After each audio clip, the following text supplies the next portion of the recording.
Tentara Nasional Indonesia (TNI) resmi memiliki seragam pakaian dinas lapangan atau PDL baru. Seragam ini mulai digunakan secara serentak oleh semua matra pada perayaan HUT ke-80 TNI 5 Oktober nanti. Wakil Panglima TNI Jenderal Tandio Budi Revita yang sudah menggunakan seragam PDL baru itu saat gladi bersih HUT TNI di Monas Jumat pagi. Ia menyatakan perubahan seragam lapangan merupakan arahan langsung dari Panglima TNI.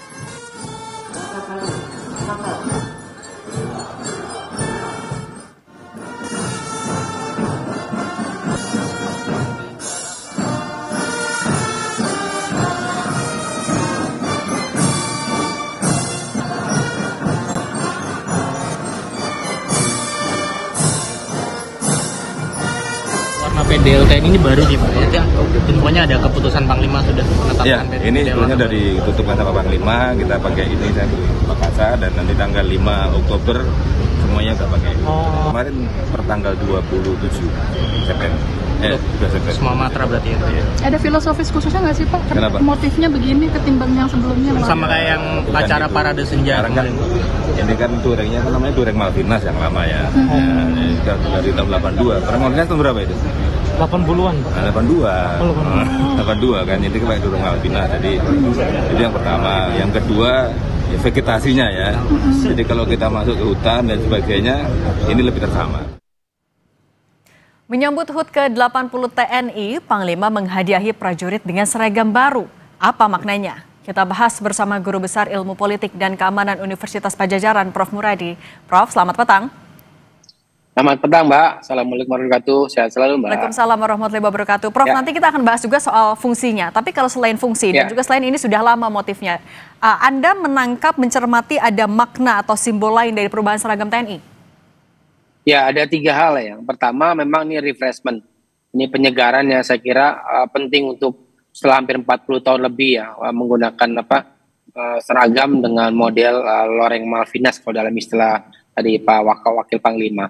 Yang kedua ini menyangkut soal saya nyebutnya sebagai satu bukan shifting, proses pergeseran dari karakteristik hijaunya memang sudah menjadi karakter hijau yang banyak dipakai oleh banyak tentara di negara ya, termasuk di US. Kemudian kalau kita geser misalnya teman-teman di Australia juga sudah pakai yang sama, warnanya agak mirip-mirip, hijau lebih muda dan seterusnya. Yang ketiga, saya kira ini agak penting buat ini adalah bagian penting dari upaya untuk memposisikan TNI dalam posisi yang jauh lebih modern.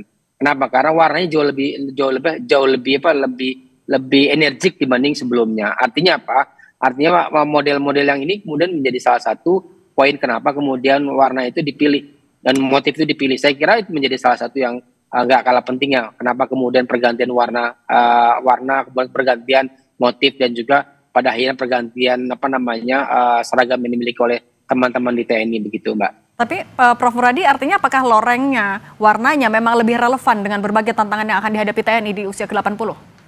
Ya, kalau normal misalnya kita bicara soal teknologi sebenarnya kan kalau untuk misalnya penyamaran dan sebagainya, kalau peperangannya model peperangan gerilya yang sifatnya kemudian tidak menggunakan alat-alat yang jauh lebih modern, saya kira oke. Tapi kan hari ini misalnya kita sudah mengatakan bahwa bahkan yang tertutup pun sekalipun itu bisa ditemui dengan misalnya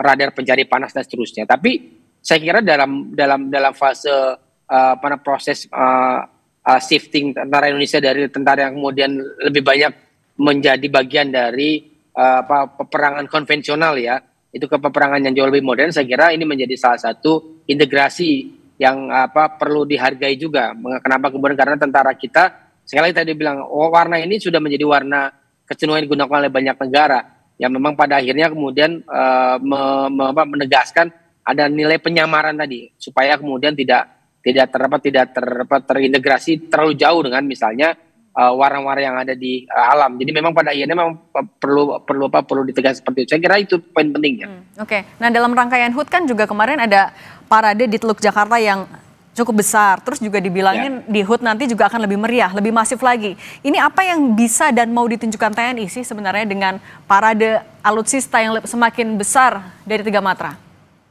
Ya, yang pertama kalau kita mau lihat misalnya ini kan tahun pertama Pak Prabowo memimpin hampir 1 tahun ya. Ini kan sangat penting kenapa? Karena beliau background tentara.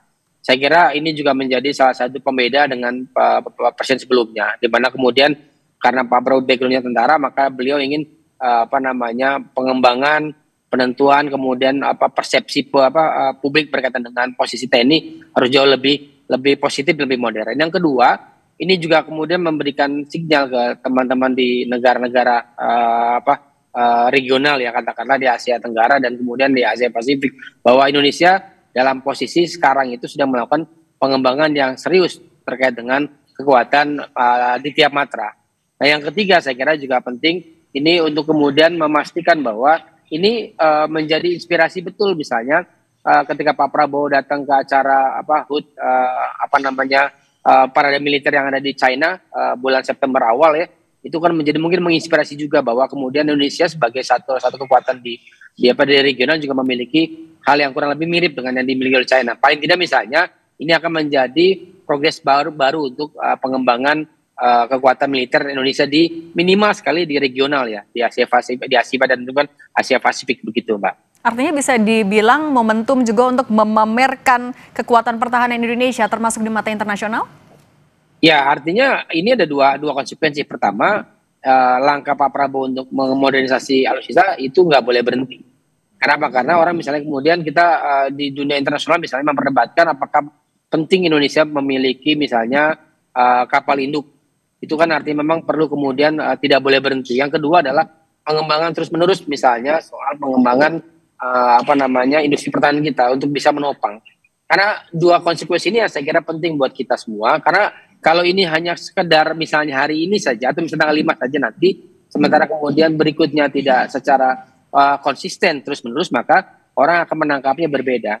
Jadi saya kira ini sinyal positif buat teman-teman di TNI, sinyal yang serius buat teman-teman di regional, dan sinyal yang kemudian bisa ditangkap kooperatif dengan wilayah-wilayah yang jauh lebih luas, katakanlah di beberapa regional lain, misalnya di luar Asia Tenggara, begitu. Ya, kalau misalnya alutsista modern dari 3 matra juga kan akan dilibatkan, akan dipamerkan. Ini bagian dari gengsi di sisi pertahanan kita nggak? Oh iya, kalau misalnya gini, sampai hari ini kalau misalnya kita ngelihat military balance ya 2025 kan secara kuantitatif kita jauh lebih besar di Asia Tenggara, kita lebih besar ya. Bahkan dibandingkan misalnya dengan Vietnam sekalipun ya. Tapi kalau kemudian secara teknologi kita masih agak tertinggal dari teman-teman Singapura. Kita belum punya misalnya model pesawat F-35 yang Singapura sudah punya lebih dari 3 skuadron. Kemudian misalnya kita belum bisa mengembangkan misalnya medium light tank yang baru kemarin kerjasama kita dengan Turki. Sementara Malaysia sudah mulai mengembangkan dalam 5-10 tahun terakhir misalnya. Kemudian di Thailand misalnya juga sedang mengembangkan soal panser yang jauh lebih multi medan ya. Nah, artinya maksud saya ketika kemudian itu dikembangkan ada dua konsekuensi tadi, konsekuensi melakukan modernisasi pertahanan jauh lebih masif. Yang kedua, memastikan bahwa industri pertahanan kita bisa menopang itu. Tanpa dua itu, saya kira kita akan kemudian agak tercecer. Kenapa? Karena secara prinsipil yang memiliki komitmen paling tidak misalnya dalam 3 presiden terakhir ya, dari mulai Pak SBY, kemudian Pak Jokowi dan Pak Prabowo, yang kelihatan komitmen dalam arti misalnya di tahun pertama katakanlah ya kita lihat misalnya di era Pak Prabowo ini. Kita tunggu saja, mudah-mudahan ini akan bisa menjadi era tinggalan kita untuk menjadi kekuatan yang serius ya, bukan cuma kekuatan yang ada di tengah, tapi kekuatan serius yang bisa memberikan stimulasi perdamaian, stimulasi kedaulatan negara, dan stimulasi untuk bisa memastikan Indonesia punya berdaya di regional maupun di dunia internasional secara masif gitu. Nah, kalau sisi lain juga mancanegara. Nah, kalau kita melihat ke dalam negeri juga, apakah parade alutsista modern dari 3 matra ini akan bisa meningkatkan kepercayaan publik terhadap ketahanan Indonesia? Kepercayaan publik itu dibagi 2. Pertama, TNI fokus pada bidangnya, profesional dan seterusnya. Yang kedua adalah kalaupun kemudian melibatkan diri di luar dunia di luar pertahanan negara, maka sifatnya perbantuan. Nah, tinggal kita mau lihat bahwa apakah kemudian mau konsisten di situ atau tidak. Saya sih berharap misalnya dengan sinyalemen Pak Prabowo, pengembangan alutsista, mendorong proses modernisasi tentara dan sebagainya, maka tentara kita akan fokus di bidang pertahanan negara. upaya untuk membantu pemerintah berkaitan dengan non pertahanan negara itu hanya sifatnya perbantuan, tidak utama. Ini yang saya kira menjadi salah satu penting buat kita semua begitu. Oke, Prof. Muradi, Guru Besar Ilmu Politik dan Keamanan Universitas Padjadjaran, terima kasih sudah berbagi bersama Kompas Petang. Sehat selalu, Prof. Terima kasih. Sama-sama.